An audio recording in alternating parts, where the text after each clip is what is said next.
The human voice. It's the instrument we all play. It's the most powerful sound in the world, probably. It's the only one that can start a war or say, I love you. And yet many people have the experience that when they speak, people don't listen to them. Why is that? How can we speak powerfully to make change in the world?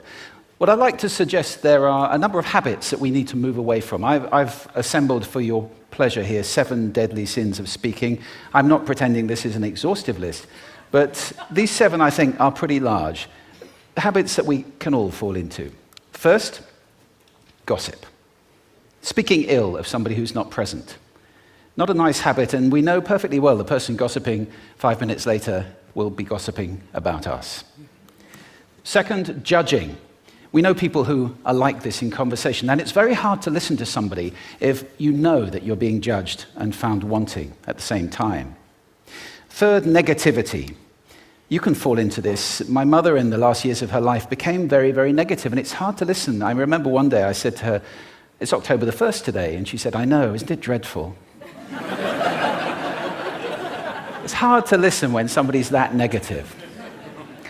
And another form of negativity, complaining. Well, this is the national art of the UK. It's our national sport. We complain about the weather, about sport, about politics, about everything. But actually, complaining is viral misery. It's not spreading sunshine and lightness in the world. Excuses. We've all met this guy. Maybe we've all been this guy. Some people have a blame thrower. They just pass it on to everybody else and don't take responsibility for their actions. And again, hard to listen to somebody who's being like that. Penultimate, the 6th of the 7, embroidery, exaggeration. It demeans our language, actually, sometimes. For example, if I see something that really is awesome, what do I call it? And then, of course, this exaggeration becomes lying, out and out lying, and we don't want to listen to people we know are lying to us. And finally, dogmatism. The confusion of facts with opinions. When those two things get conflated, you're listening into the wind. You know, somebody is bombarding you with their opinions as if they were true. It's difficult to listen to that. So here they are, 7 deadly sins of speaking. These are things I think we need to avoid. But is there a positive way to think about this? Yes, there is.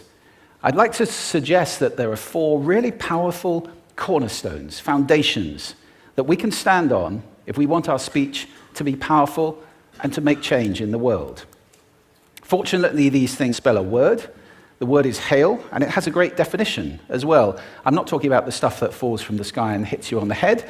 I'm talking about this definition, to greet or acclaim enthusiastically, which is, I think, how our words will be received if we stand on these 4 things. So what do they stand for? See if you can guess. The H, honesty, of course.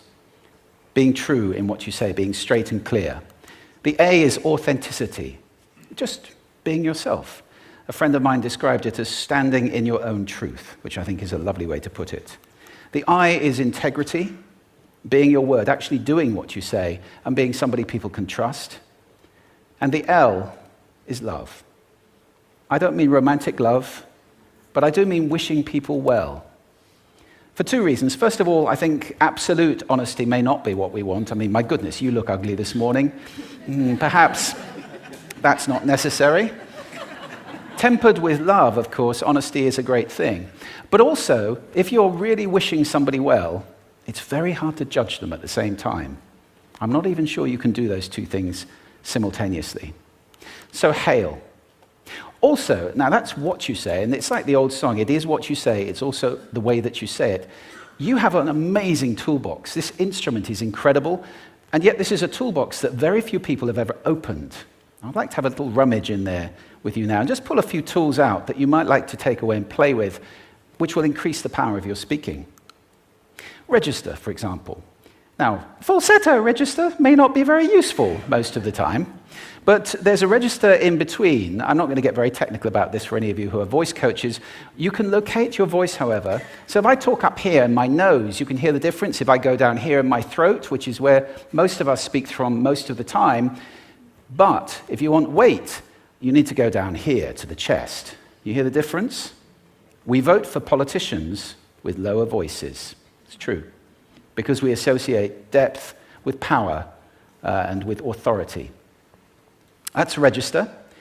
And we have timbre. It's the way your voice feels. Again, the research shows that we prefer voices which are rich, smooth, warm, like hot chocolate. Well, if that's not you, that's not the end of the world, because you can train. Go get a voice coach. And there are amazing things you can do with breathing, with posture, and with exercises to improve the timbre of your voice. Then prosody. I love prosody. This is the sing-song, the meta-language that we use in order to impart meaning. It's route one for meaning in conversation. People who speak all on one note are really quite hard to listen to if they don't have any prosody at all. That's where the word monotonic comes from, or monotonous, monotone. Also, we have repetitive prosody now coming in, where every sentence ends as if it were a question, when it's actually not a question, it's a statement. And if you repeat that one over and over, it's actually restricting your ability to communicate through prosody, which I think is a shame. So let's try and break that habit. Pace. I can get very, very excited by saying something really, really quickly, or I can slow right down to emphasize. And at the end of that, of course, is our old friend, silence. There's nothing wrong with a bit of silence in a talk, is there? We don't have to fill it with ums and ahs. It can be very powerful. Of course, pitch often goes along with pace to indicate arousal, but you can do it just with pitch. Where did you leave my keys? Where did you leave my keys? It's a slightly different meaning in those two deliveries. And finally, volume. I can get really excited by using volume, sorry about that if I startled anybody, or I can have you really pay attention by getting very quiet. Some people broadcast the whole time. Try not to do that. That's called sodcasting. Imposing your sound on people around you carelessly and inconsiderately. Not nice.